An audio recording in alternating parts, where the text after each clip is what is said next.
એમના મુખની અંદર ભગવાન સંપૂર્ણપણે રહેલા છે.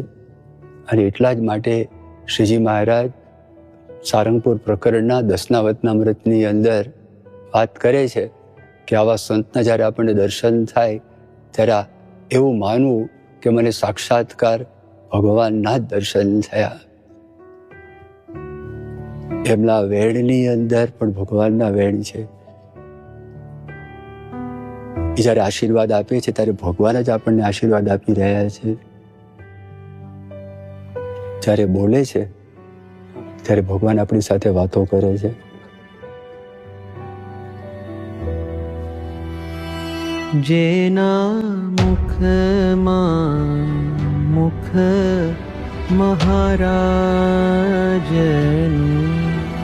જેના વેણમાં વાલાના વેણ, સંતતે સ્વયં હરિ, સંતતે સ્વયં હરિ.